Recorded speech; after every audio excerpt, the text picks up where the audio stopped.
Hello everyone, welcome back to another video. Today we're going to be talking about the new article DTG just released, talking about the new Riesa to Dresden route. This article contains information on some new features and what to expect with the route. Before we get into the video, I'm going to have to ask all of you to like it and subscribe to the channel for more content.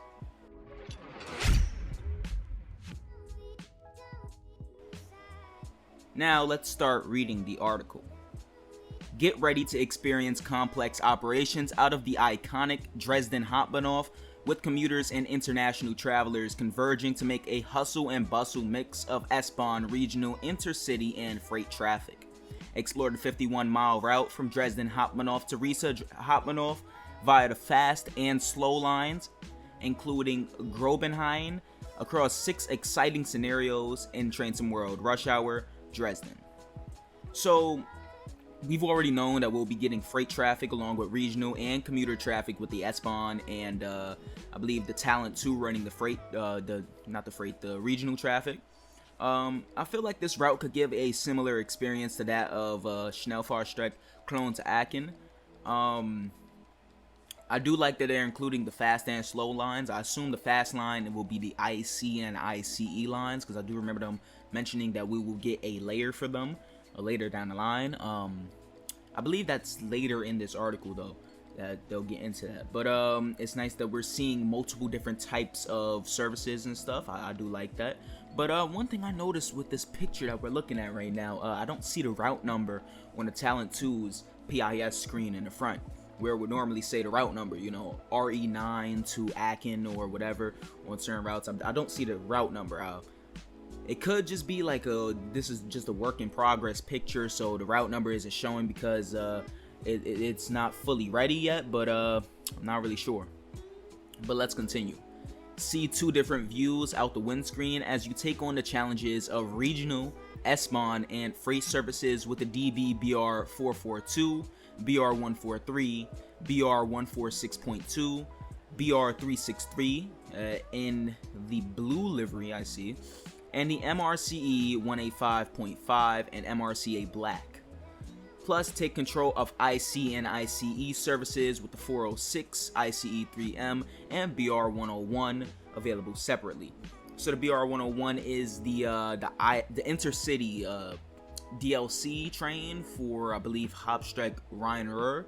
So we'll be seeing both of those trains on the route. That will be a cool thing to see. I wonder how the 101 would perform on the route without the cab car, because if you don't know, the 101 does not come with the IC cab car. Unfortunately, DTG left that out of the release of the train.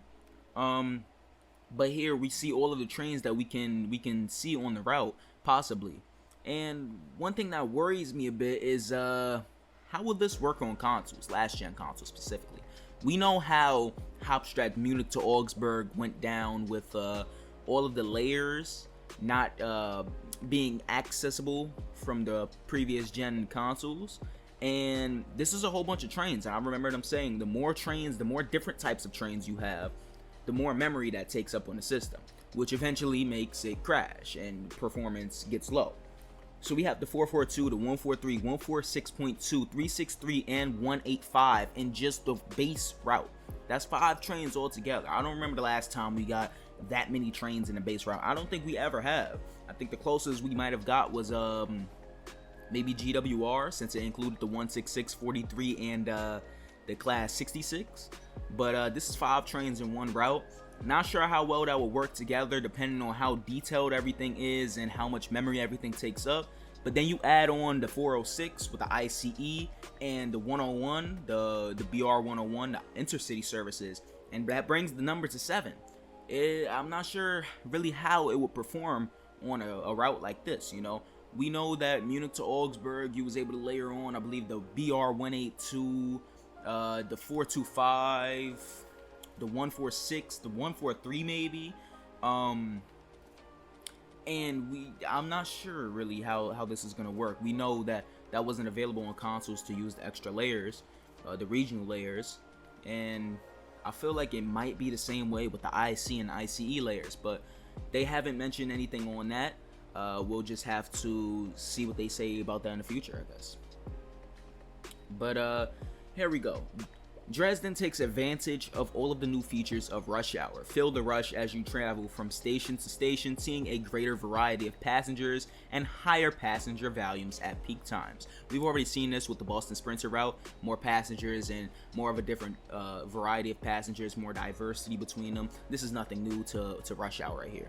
Well, it's new to rush hour, but it's nothing that we haven't really seen yet.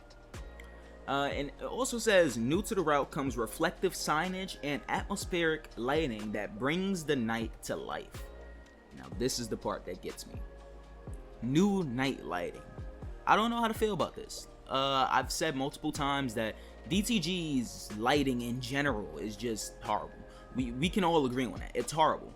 The train headlights are just blatantly inaccurate on every single train in the game. We know this.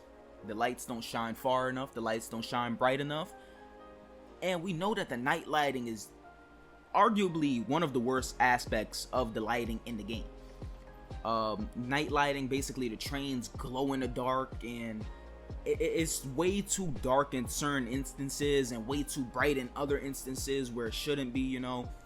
And in real life, right, when you're driving a train, when you're a real life train operator at night and you have your headlights on, signs in the distance, whether it be a speed limit sign, whether it be a station stop sign, or anything else, your headlight light reflects off of that way in the distance. So the operator is able to see that sign from way far away, and is able to kind of tell what that sign is telling them to do. You know, you could be operating in a class 377, right? And about, let's say, 600 yards away, you have a 50-mile-an-hour speed reduction, right? You're traveling at 65. From 500 yards away, your headlights will be shining off of that speed reduction sign, and you'll be able to see it, and you'll be able to know to slow down your train. We don't have that in TSW yet, so it's kind of difficult to drive at night without the HUD. Now, I hope that this is changing. I guess this is what they're kind of leading it to believe, you know, leading us to believe new to the route comes reflective signage. I just hope it's the right type of reflective signage. I don't hope that they just magically brighten all of the signs, you know.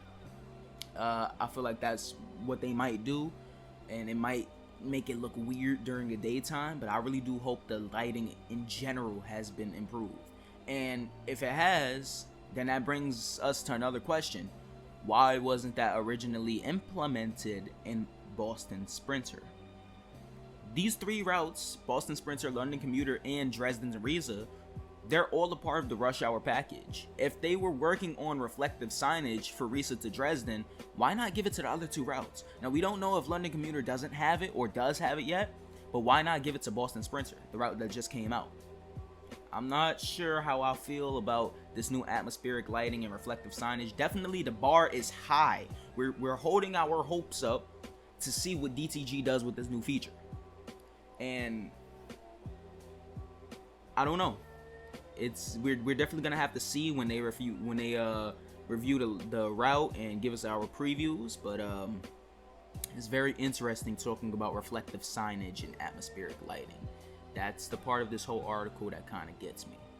The route looks nice from the pictures we've seen so far. We've seen the Talent 2. I believe we've seen that's the Dosto, the ICE. We've seen the 185.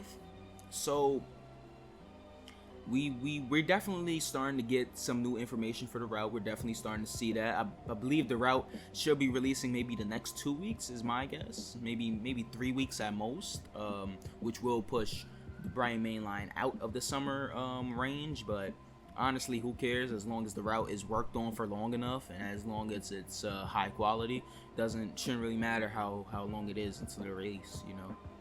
I just hope they take their time with the rest of what they got to do with Riesa to Dresden. Hopefully they don't remove more stuff like what they did with the branches. But yeah, I just wanted to review this article and talk really about this new atmospheric lighting and reflective signage, because that's the part it really makes me wonder what are they doing now, you know. What are they trying to add? What new feature that may or may not work is going to be implemented in this route. You know, I can't wait for that preview stream. I'll be making a Riesa to Dresden what you should know video very, very soon, so be on the lookout for that. I'm actually going to start getting to work on the script after I'm done uploading this. So I'll catch you guys in the next video. Be on the lookout for that video, and be on the lookout for another video tomorrow talking about the TSW rush hour issues on console. It needs to be talked about. Catch you guys in the next video. Peace.